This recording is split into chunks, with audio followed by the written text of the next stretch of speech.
Hello and good morning. Welcome back to Hazel Creek Heritage Farm. Today I'm going to talk to you a little about how we got started on our farm. I was mowing my grass yesterday and I mowed around that for the first time in 4 years. And it made me think I need to do a video on what we used to do. And the reason why I haven't thrown that thing out is because it's a constant reminder for me to never ever fire that thing up again. I'm going to give you a little background. All this cut grass here that you see,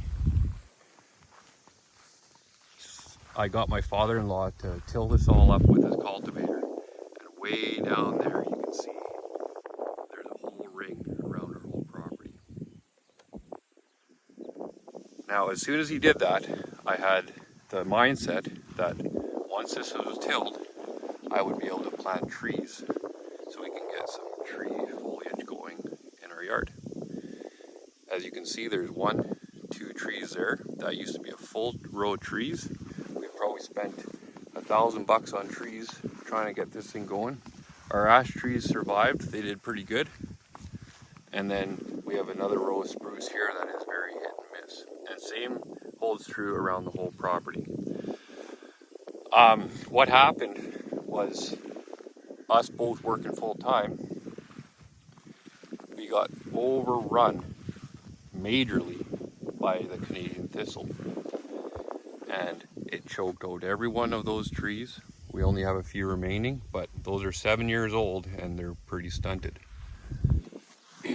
So I got very frustrated with it. I was spending all my days off retilling the soil, trying to get rid of those weeds, and as soon as I would go to work for 5 days, they would be all back up and choking everything out again.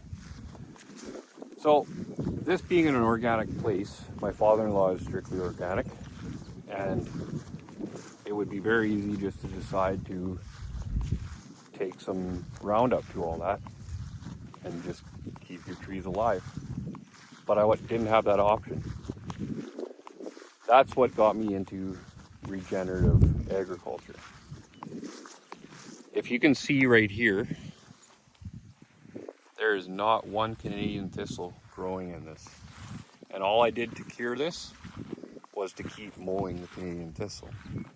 You can see some bare spots, and that's the result of tilling.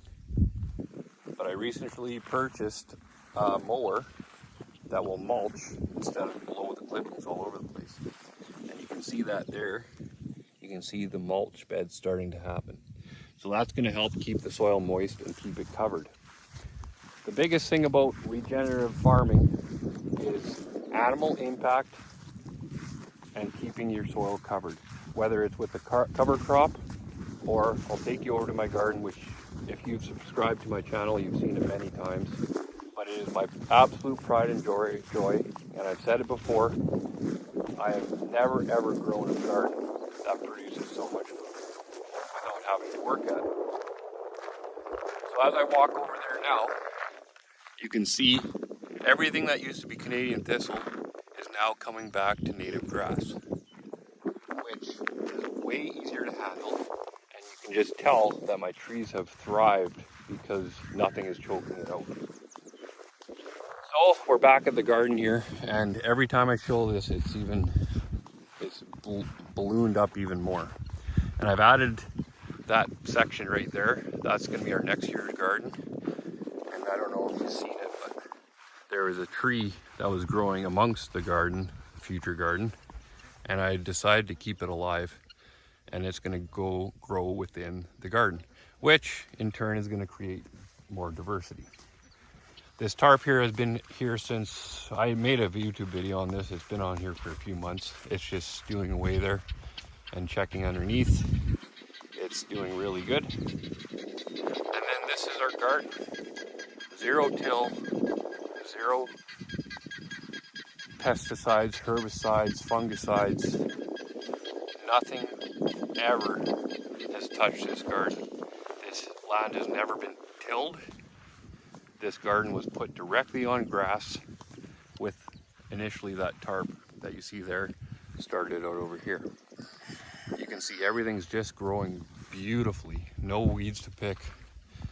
And the trick is to keep your soil covered.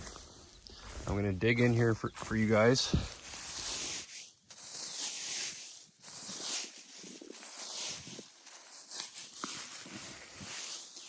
Remember, this is on grass.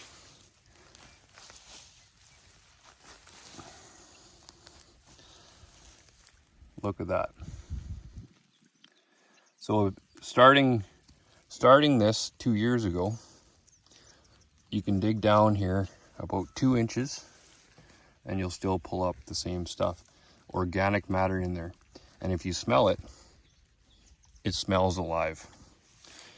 Now, there won't be too many spots in here where I don't dig over that 2 inches, and you'll pull up about 5 earthworms. So this place is covered with biodiversity.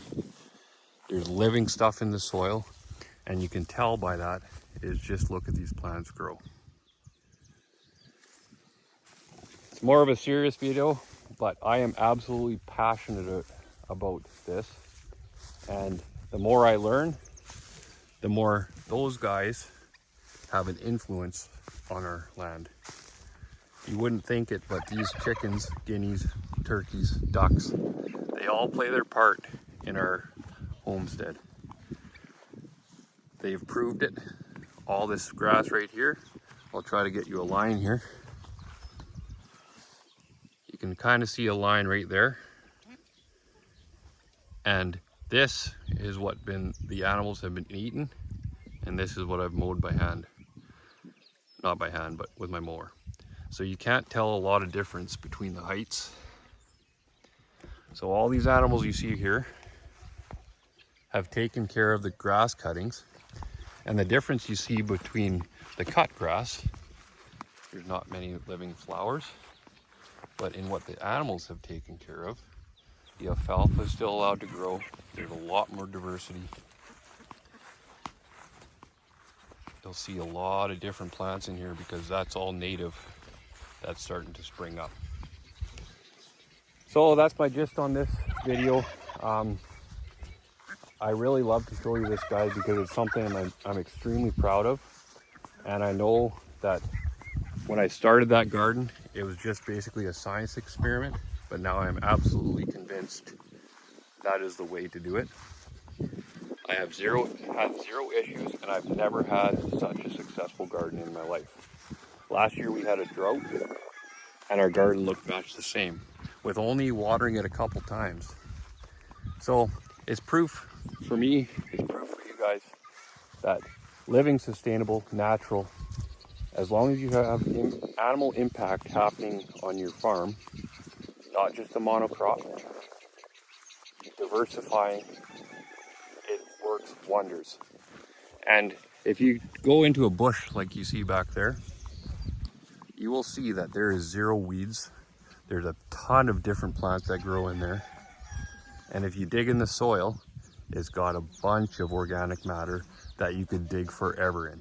I'm sure if you mowed that down and planted a garden there, you would have an unbelievable garden, but it would degrade over time because you've tilled it. So that's what we're trying to accomplish here on Hazel Creek Heritage Farm. We're trying to go back to nature. We're trying to mimic nature with animal impact, diversity, biodiversity, and seeing what we can produce with it. And so far, it's been amazing. So thanks a lot for watching, guys. I hope you enjoyed this tour around our homestead. And make sure you subscribe if you want to see more of this and more information. Thanks again.